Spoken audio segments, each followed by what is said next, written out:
네, 오늘은 하나님의 영이 임하시면 이라는 제목으로 하나님 말씀 증거할 때 많은 은혜 받으시기를 바랍니다.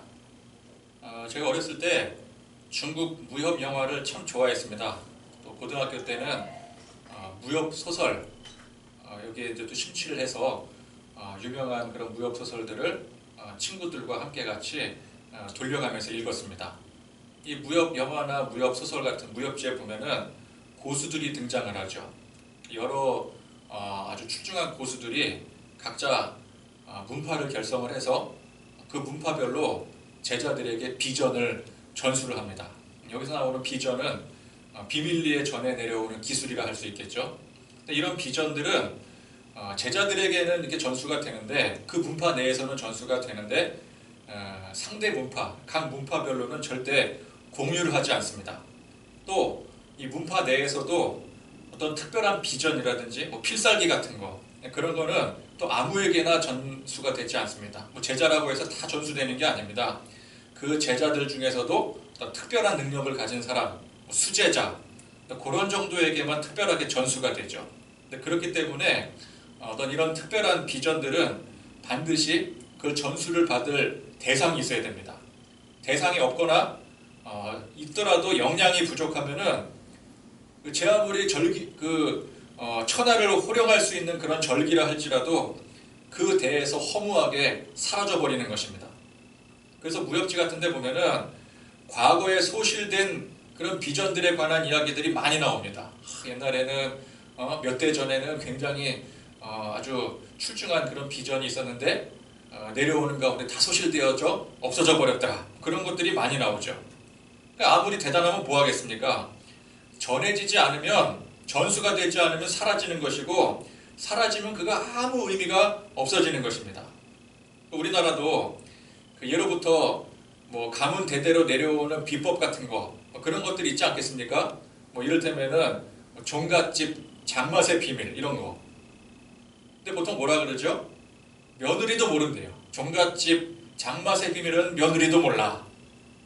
너무 귀한 비법이라 그런지 함부로 전수하지 않는 것입니다.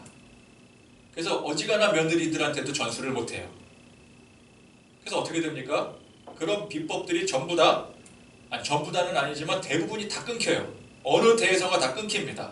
그래서 전설로만 존재할 뿐이에요. 그러니까 아무리 기가 막힌 장맛을 내는 그런 비법이 있으면 뭐합니까? 전수가 되지 않으면, 내려오지 않으면 아무 쓸데가 없는 게 되는 거예요. 좋은 것이 있으면 반드시 전수가 되어야 됩니다. 보다 많은 사람들에게 전수가 되어야 많은 사람들이 그 좋은 혜택을 누릴 수가 있는 거예요. 내가 이런 좋은 비법을 가지고 있는데 그걸 다른 사람들한테 어떻게 나눠, 어떻게 공유를 해?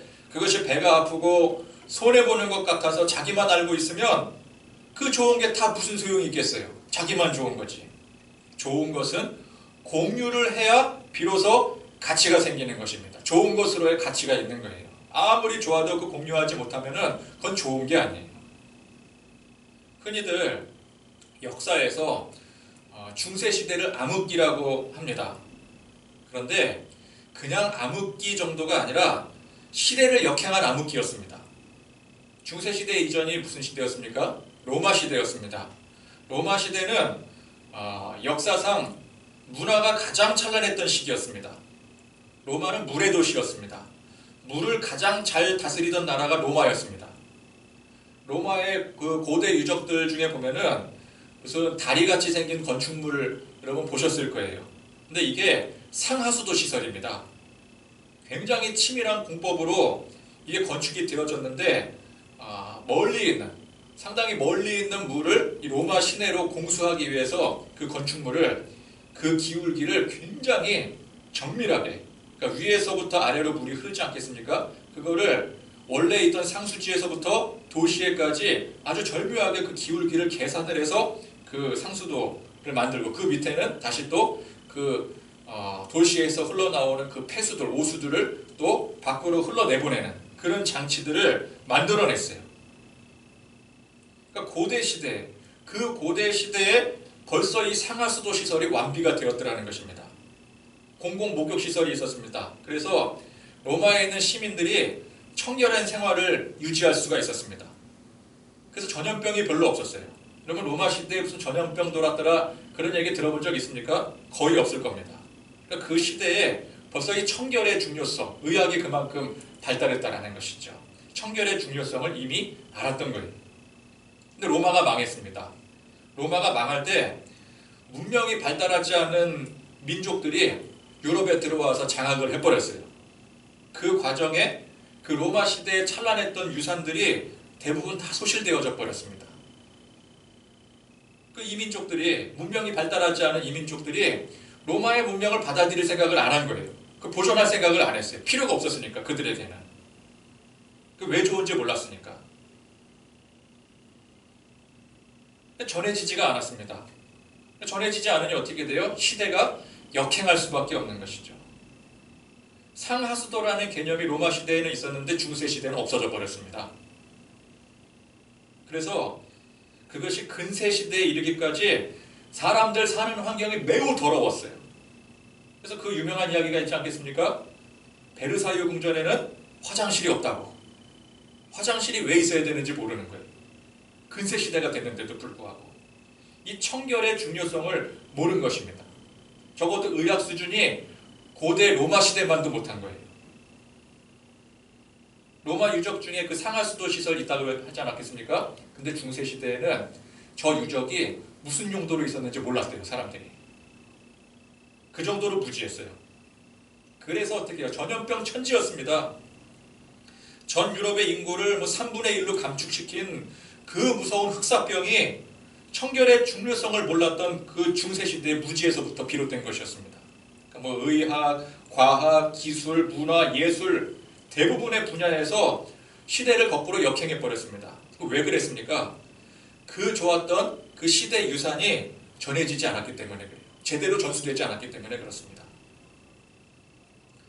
원래 모든 사람들은 죄로 인해서 죽은, 이미 사형 선고를 받은 저주받은 운명이었습니다. 그런데 그런 죄인들을 살리시기 위해서 우리 독생자 예수 그리스도께서 십자가를 지시고 부활하셨습니다. 이제 예수 그리스도의 십자가를 믿는 모든 사람들은 아무런 조건 없이 죄사함을 받고 하나님의 자녀가 될 수 있게 되었습니다. 자, 예수님께서는 이 사실을, 이 복음을 세상 모든 사람들에게 알리기를 원하셨어요. 야, 이게 이렇게 중요한 건데 중요한 것이니만큼 특별히 정해진 너희들만 알아라. 극소수의 선택된 사람들에게만 비밀리에 전파하라. 그렇게 말씀하지 않으셨어요.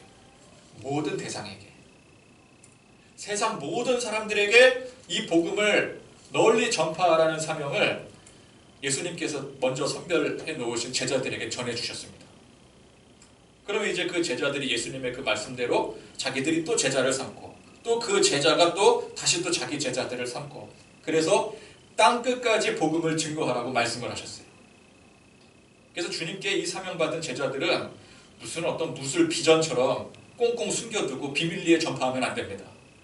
고추장 맛, 그 며느리도 모른다고 그렇게 감춰둘 필요가 없는 거예요. 그러면 안 됩니다. 또는 흐지부지 중세시대처럼 명맥이 끊겨서도 안 되는 겁니다. 보다 많은 사람들에게 보다 멀리 또 보다 쉽게 전해야 되는 거예요. 많은 사람들에게 많이 전하려면 쉬워야 돼요. 언제까지? 주님 오실 때까지. 그러니까 주님 오실 때까지 그렇게 전하는 게 바로 우리의 사명인 것입니다. 혹자는 중세시대를 종교 하나에 올인한 시대라고 평가를 합니다. 전문 용어로는 몰빵이라고 하죠. 과학, 기술, 의학, 천문학, 문학, 예술 등등 모든 것 다 포기해버리고요. 그 시대는 다 포기해버렸어요. 오로지 이 기독교 하나에만 집중했던 시기라는 뜻입니다. 근데 문제는 뭐예요? 집중을 하나에 했는데 그걸 잘못 집중한 거예요. 제대로 집중했다면 얼마나 복음이 왕성하게 전파되었겠습니까? 근데 그 시대의 성직자들은 복음을 무슨 무술 비전이나 종갓집 고추장처럼 여겼어요. 소수의 선택된 자들끼리만 그걸 공유를 하고 대중들에게 알려지는 것을 매우 두려워했습니다. 그래서 그 당시의 성경은 일반 대중들은 읽을 수조차 없는, 알 수조차 없는 라틴어로 기록을 했어요. 일부러 그렇게 한 거예요. 많은 사람들에게 알려지지 않게 하기 위해서. 종교를 지배계층의 지배수단으로 철저하게 이용을 했습니다. 그래서 어차피 다른 거 다 포기했다 그랬잖아요. 하나에만 몰빵했다 그랬잖아요. 근데 하나에 집중한 그것도 망했잖아요. 그래서 전부 다 망한 거예요. 모든 분야가 다 망한 시대가 돼버렸어요. 지금 현재에도 교회가 개교회주의로 그저 우리 교회 부흥만 생각하고, 그래서 우리 교회 부흥하는 것만 생각하니까 서로 또 경쟁을 하고, 그러는 가운데 성장을 도모한다면은 결과적으로는 복음이 온 세상에 전파되는데 방해가 되는 꼴이 되는 것입니다.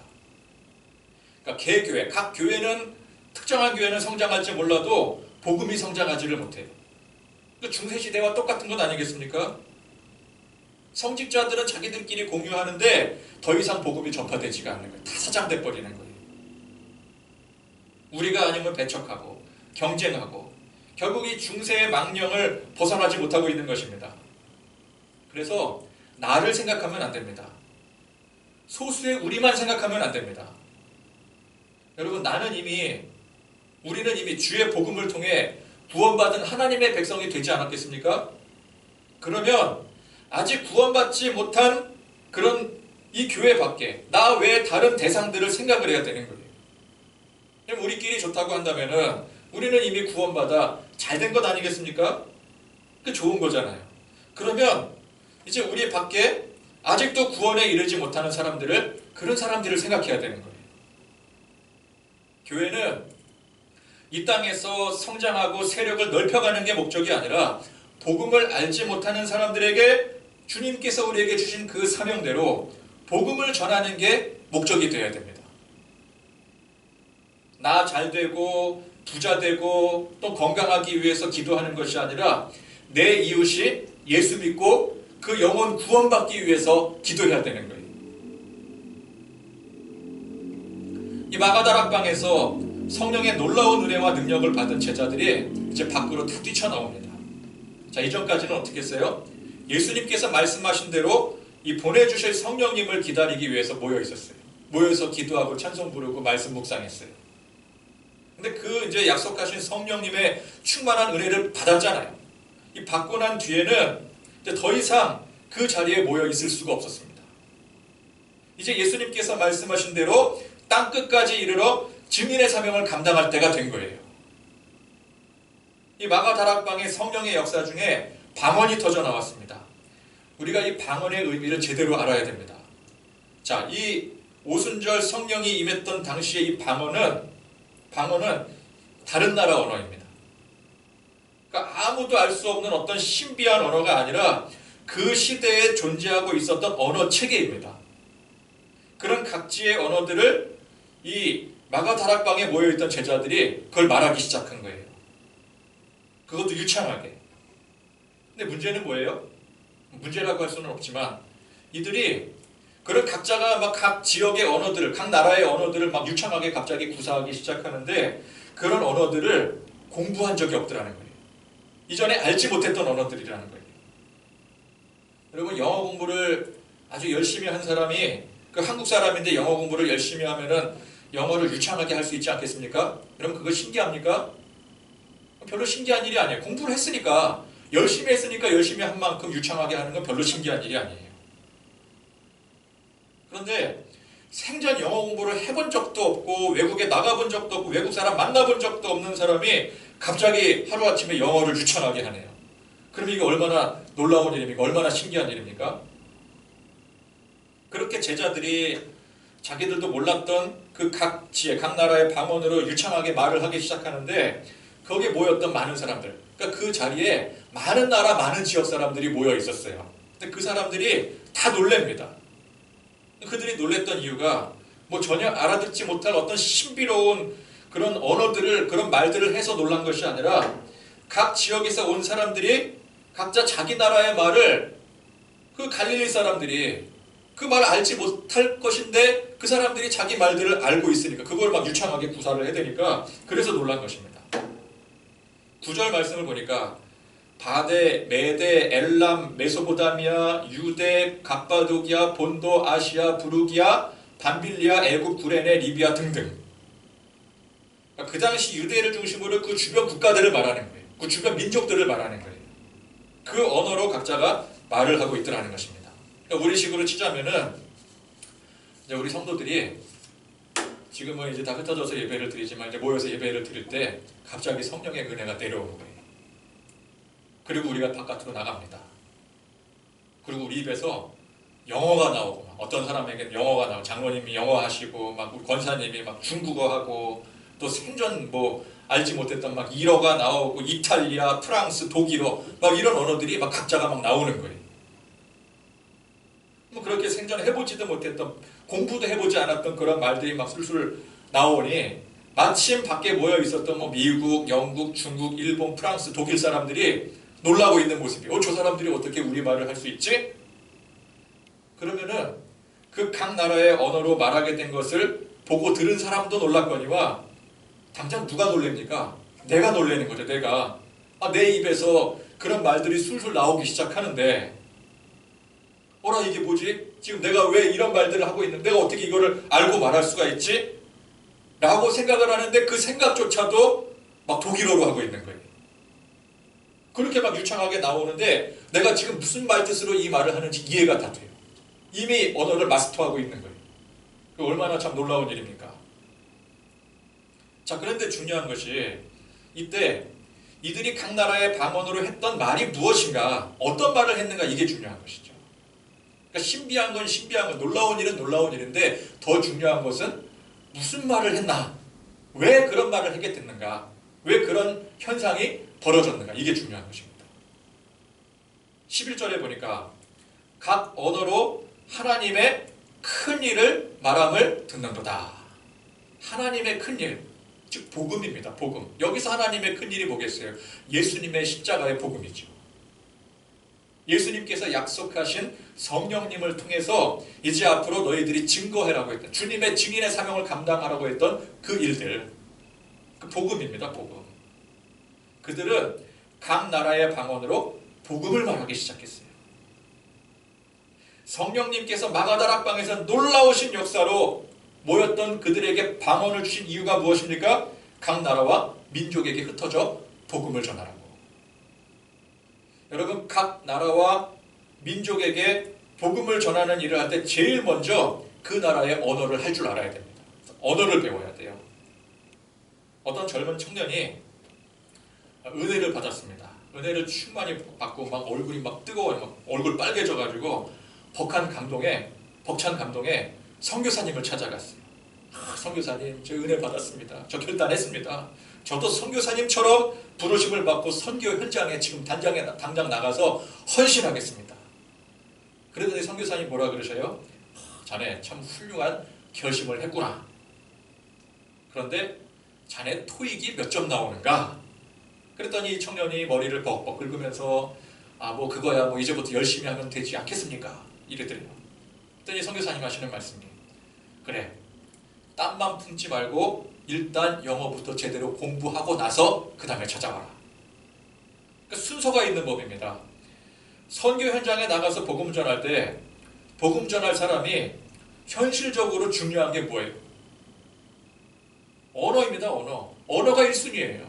언어가 되지 않으면 복음을 전할 수가 없어요. 뭐 바디랭귀지로 전할 수 있다고 하지만 그 한계가 있어요. 언어가 돼야죠. 직접 필리핀이든 뭐 인도네시아건 뭐 중국이건 나가서 전하려면은 언어가 1차적으로 돼야 됩니다. 언어가. 무턱대고 그냥 나가도 나가봤자 어차피 언어가 될 때까지 그 사람은 그 언어 공부만 해야 돼요. 중국이 나를 부릅니다. 아무리 열정이 넘쳐도 그 중국어 한마디도 못하면 그 소용이 없는 것입니다. 성령님께서도 이 충만함을 받은 제자들이 이제 이 사명 가지고 나가야 되잖아요. 민족과 열방 가운데 나가야 되는데 무작정 그냥 내지 않으셨어요. 그들에게 먼저 언어를 주시는 것입니다. 원칙은 뭐예요? 원칙은 시간을 많이 들여서 공부를 해야 되죠. 그 각 나라의 언어를 공부를 해야 되죠. 그런데 특별 케이스였어요. 특별 케이스.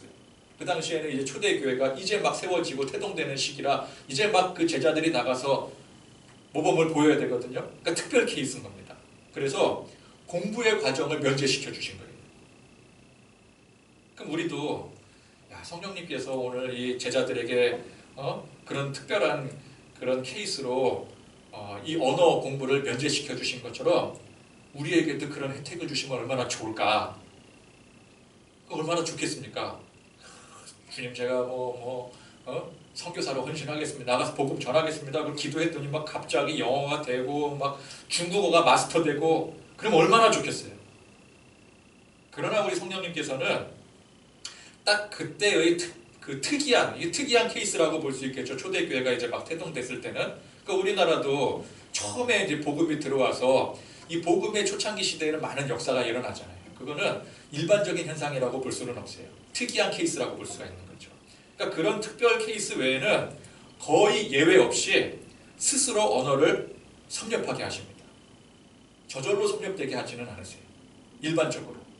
물론 이제 특별한 경우가 있을 수 있어요. 그 성령님의 뜻에 따라서 갑자기 이런 어떤 특별한 성령님의 능력으로 인해서는 공부 평생 하지도 않았는데 갑자기 영어가 터진다거나 중국어가 터진다거나 그럴 수 있겠지만 이것은 일반적인 케이스가 아니에요. 거의 대부분 예외 없이 스스로 언어를 섭렵하게 하십니다.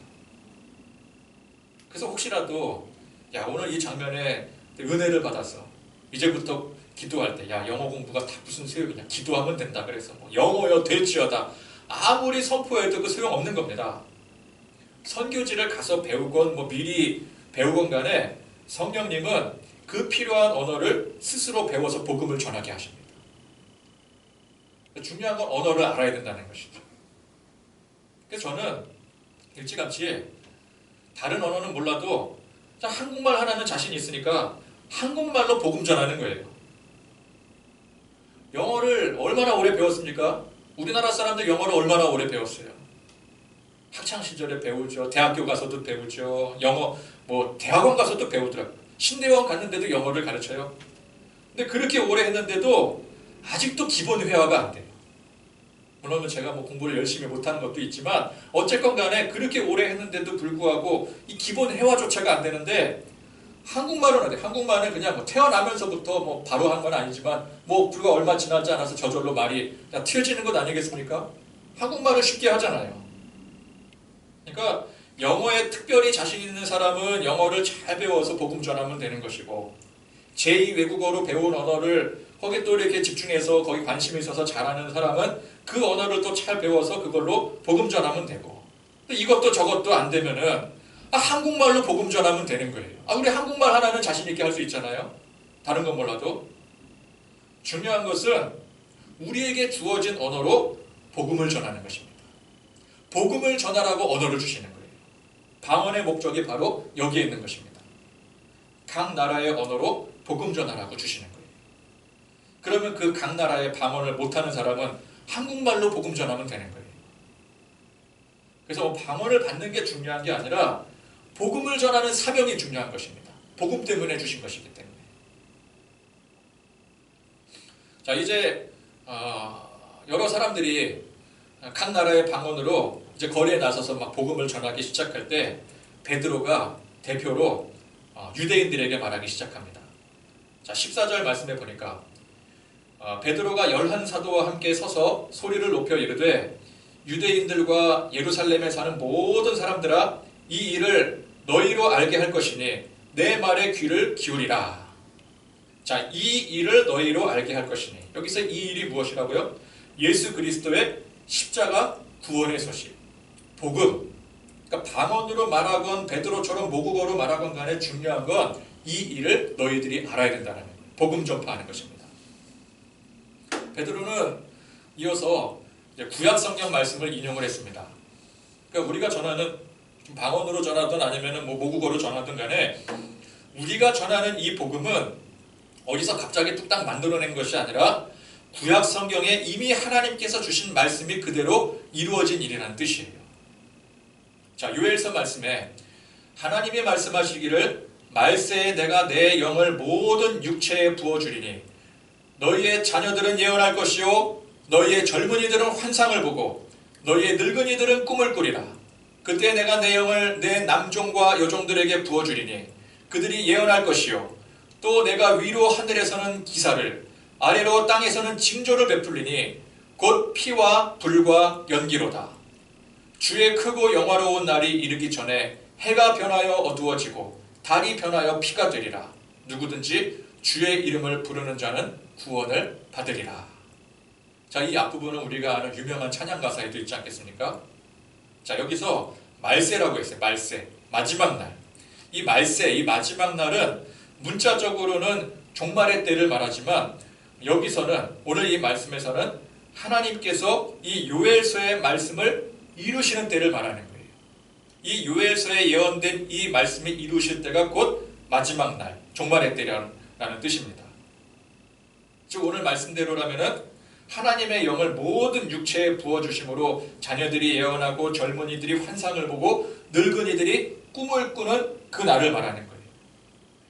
그때가 언제입니까?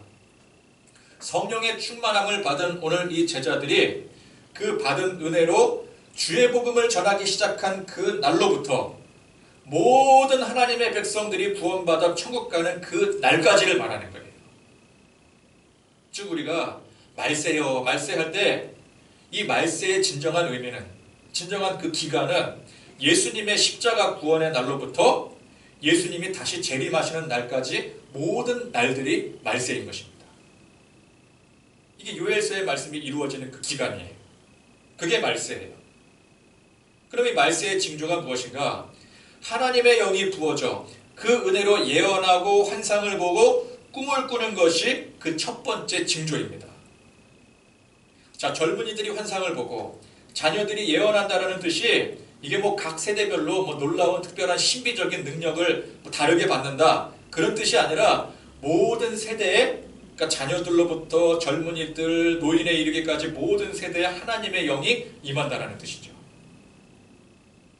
그러니까 어린 자녀로부터 젊은이, 노인, 또 남종, 여종에 이르기까지 모든 세대들에게 하나님의 영이 임하면 충만한 은혜가 내려져서 예언하고 꿈을 꾸고 환상을 보게 되는 것입니다. 이게 무슨 신비적인 어떤 특별한 능력을 말하는 게 아니에요. 앞서 방언의 핵심이 뭐라고요? 오늘 말씀에 있어서의 방언의 핵심은 복음 증거입니다. 즉 방언이 임하고 예언을 하고 꿈을 꾸고 환상을 보는 모든 일들의 핵심은 복음 증거에 있는 것입니다. 예언이 무엇입니까? 예언.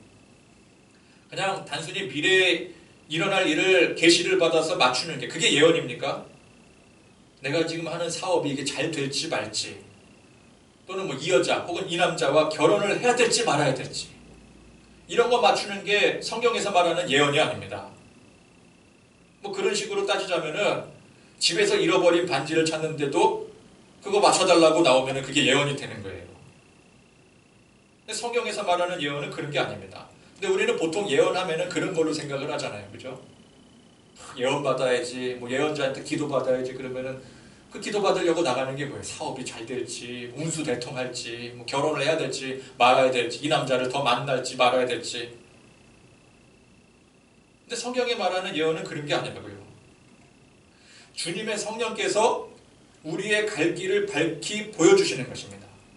그러니까 우리가 이 진리의 말씀을 기준으로 올바른 선택을 하고 제대로 된 우리 주님께서 우리 각자에게 주신 사명의 길을 가는데 길잡이 역할을 하는 것이 예언이에요. 환상도 마찬가지고 꿈도 마찬가지입니다. 꿈을 비전이라고도 합니다. 비전의 의미가 무엇입니까? 하나님께서 예비하신 길이 비전이에요. 개인의 비전, 교회의 비전, 이게 뭡니까? 하나님께서 이 나를 통해서 또 우리 교회를 통해서 이루고자 하시는 그 뜻, 그게 비전입니다. 내가 나중에 뭐가 돼서 돈 잘 벌고 잘 사는 어떤 장래의 희망, 그게 비전이 아닙니다. 교회가 300명, 1000명, 10,000명으로 부흥하는 게 그게 비전이 아닙니다. 예언이나 환상이나 꿈이나 방언까지 이 모든 것들은 하나님의 참뜻, 그러니까 우리가 가야 할 방향에 대한 지침이 되는 거예요. 그것은 결국 성도의 사명이요, 예수님께서 말씀하신 땅끝까지 전해야 되는 복음의 사명인 것입니다. 근데 이러한 것들을 자꾸만 이 신비적인 요소로 해석을 하고 그 신비주의로 빠져버리니 이게 심하게 왜곡이 되어지고 변질이 되어서 성경의 본래의 뜻과는 전혀 다른 이상한 결과물들을 양산해내고 마는 거예요. 기도받으려고 하는 이유가 무엇인가요? 은사를 사모하고 성령의 은사를 받으려고 하는 이유가 무엇인가요? 내가 어떻게 하면은 우리 주님의 뜻을 잘 헤아려서 말씀 안에 잘 헤아려서 내게 주어진 사명을 잘 감당할 수 있을까?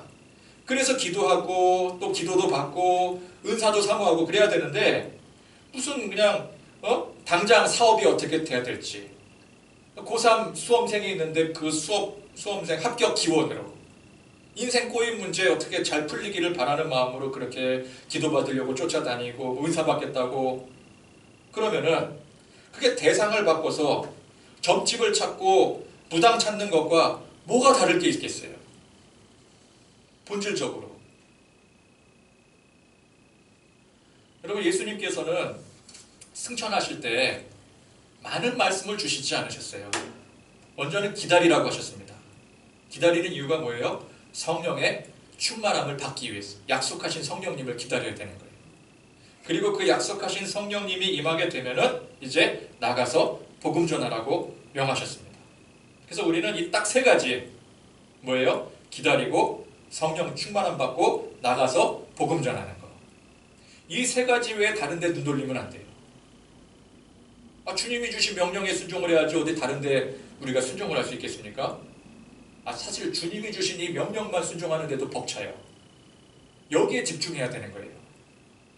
신비주의 쫓아다니면서 그것이 신앙의 기준이 되어서 빠져 살면 안 됩니다. 세상 욕망을 그대로 교회로 가지고 나와서 성령님의 능력을 통해서 그걸 이루려고 하면 안 돼요. 방언, 예언, 환상, 꿈 이런 요소들이 중요한 것이 아니라 주님께서 약속하신 말씀을 믿고 성령의 충만함을 받아 깨달아서 주어진 사명 감당하는 것이 그것이 중요한 것입니다. 또 오늘 말씀 보니까 이런 말세의 현상은 모든 세대들에게 임한다고 했어요. 어린 자녀들, 젊은이, 늙은이, 남녀, 종들까지. 그러니까 성직자, 목사만이 어떤 특정한 권세를 갖는 것이 아닙니다. 목사님에게 찾아와서 기도받는 것도 중요하지만 성도가 서로 기도해 주는 것도 똑같이 중요한 거예요. 내가 누군가에게 기도를 받는 것이 중요하다면 반대로 내가 누군가에게 기도해 주는 것도 똑같이 중요한 거예요. 여기는 어떤 능력의 고하가 없어요. 어떤 특정한 계층에게만 그 능력이 편중되어 있지 않아요. 어린 자녀들, 젊은이, 늙은이, 종들까지 다 두루 모든 사람에게 임하는 하나님의 능력이에요. 성령의 능력이에요. 이게 주님의 사명 감당하는 일 똑같습니다. 어린아이와 노인이라고 해서 열애가 아닙니다. 이를테면은 쉽게 이해를 돕기 위해서 아이들에게 복음을 전하는데 우리 같은 어른들이 가서 복음 전하는 게 빠르겠습니까? 아니면 그 또래의 아이가 가서 복음 전달하는 게 그게 빠르겠습니까? 자기 수준의 아이들이 가서 전도하는 게 그게 훨씬 더 빠른 거예요. 연로하신 분들, 젊은이들이 그 찾아가서 복음 전하는 것보다 같이 연로한 사람이 옆에서 전하는 게 훨씬 더 빠른 거예요. 세상 원칙으로는 정년의 기한이 있지만 이 복음의 원칙으로는 정년의 기한이라는 게 없습니다. 복음에는 미성년자 불가의 원칙도 없어요. 미성년자는 미성년자대로 그들 나름 그 세계 안에서 복음 전할 수 있어요. 나이 많은 노인들도 그 나이 많은 노인들 그 세계 안에서 복음 전할 수 있는 거예요.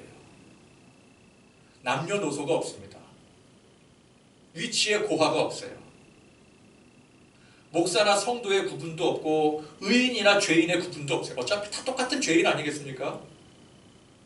아무 구분이 없어요. 누구든지 예수 믿으면 구원받고 누구든지 성령의 충만함으로 복음 전하면 주님의 증인이 될 수가 있는 것입니다. 물론 각 사람이 누구나 다 똑같이 증인의 사명을 감당할 수는 없습니다. 모든 사람들에게 동일한 성령님의 능력이 임하지 않는 것처럼 성령님께서 우리에게 주시는 사명 또한 크게 볼 때는 주님의 사명이라는 그 전제하에 복음의 사명이라고 하는 그 전제하에 각자에게 각기 다른 세밀한 사명들이 주어지는 거예요. 그래서 목사가 필요하고 선교사가 필요하고 교회 직분이 필요하고 또 여러분들 각자의 직업과 위치가 다 다른 것입니다. 목사가 교회에서 복음 증거하면은 또 성도들은 나가서 복음을 증거하고 또 선교사님들은 더 멀리 나가서 복음 증거를 하지만 그것만 있는 것이 아니라 또 그 가운데 또 목사가 나가서 복음 증거하기도 하고 성도들이 또 교회에 들어와서 복음 증거하기도 하고 또 선교 현장에 나가기도 하고 그러는 것이죠. 그러니까 우리는 모두가 주님의 복음의 증인으로서 우리 각자가 주신 사명 가지고 우리 주님께서 주신 사명 가지고 우리 각자의 현장에서 열심히 복음 증거의 사명을 감당해야 되는 것입니다. 언제까지요? 주님이 오시는 그날까지. 주님이 오시는 그날까지 혹은 내 생명 다하는 그날까지 우리는 이 사명을 감당해야 되는 거예요. 이게 중요한 거예요. 저는 우리 주께로 교회가 참 은혜로운 교회라고 생각을 합니다. 우리 성도들이 정말 주님을 사모하는 마음으로 그래서 우리 각자가 참 내게 주신 사명 또 우리 귀한 이 교회에 주신 그 사명을 생각하면서 또 예배하고 섬기고 또 은혜를 나누는 그런 아름다운 교회라고 확신을 합니다. 욕심 부리지 않고 또 왜곡된 어떤 사념으로 지배당하지 않고 그래도 우리가 이 말씀 중심으로 모이려고 애쓰고 섬기는 교회가 되었다고 생각을 해요. 그러면 뭐 규모와 상관없이 좋은 교회, 능력 있는 교회 아니겠습니까? 여러분 우리 교회는 좋은 교회입니다. 능력 있는 교회, 성령의 역사가 일어나는 교회예요. 그런데 완성은 아닙니다. 우리 교회가 분명히 좋은 교회가 맞지만 좋은 교회가 되었기 때문에 만족하면 안 됩니다. 우리는 여전히 주님께서 우리에게 주신 이 증인의 사명, 복음 증거 사명을 감당하기 위해 턱없이 부족한 사람들이에요. 제 개인으로도 그렇고 우리 각자로도 그렇고 교회적으로도 그렇습니다. 교회가 하루빨리 부흥이 돼서 100명 되고 1000명 되면은 그때 돼서 만족하면 되겠습니까? 그런 인원수 늘리는 문제가 아니에요. 우리 각자 교회에서건 또 여러분들 각자 현장에서건 간에 복음 증거하고 또 복음 증거의 그 증인의 삶을 감당하고 또 선교 후원도 하고 혹은 또 뭐 선교사로 나갈 수도 있고 그러니까 우리는 우리의 삶 그 자체가 복음 증거자의 삶이 되어야 되는 거예요. 우리가 열심히 일하는데 먹고 마시는데 또 즐기기도 하는데 그 목적이 무엇입니까? 주님의 영광을 위해서 우리에게 주신 이 복음의 사명을 완수하기 위해서 다른 데 집중하지 말고 오직 주님의 말씀을 붙들고 복음 증거에 집중하는 삶을 살아가시기를 바랍니다. 그런 교회가 되시기를 바랍니다. 많이 부족하지만 저도 부족하고 우리 교회도 아직도 부족하지만 좋은 교회는 맞지만 그러나 또 부족한 것도 맞잖아요. 그러나 그 가운데 우리에게 크나큰 은혜를 베풀어 주신 그 성령님의 은혜에 항상 감사하면서 주님의 말씀 붙들고 사명에 집중하여 우리 주님 오시는 그날까지 우리 생명 다하는 그날까지 이 사명 감당하기에 힘쓰고 애쓰고 집중하실 수 있는 그런 저와 여러분들이 되실 수 있기를 간절히 축원드립니다. 기도하겠습니다. 하나님 아버지, 성령의 충만한 은혜를 받은 예수님의 제자들이 나가서 방언으로 복음 증거하고 또 열심히 이 주님의 증인의 사명을 감당했던 이 모습을 우리가 본받아 우리도 우리 삶 속에서 우리 삶이 목적이 되지 않고 그것이 우선이 되지 않고 오직 주님께서 내게 주신 또 교회에 주신 이 사명 감당하기 위해서 힘쓰고 애쓰는 집중할 수 있는 그런 우리 믿음의 백성들 될 수 있도록 인도하여 주시옵소서.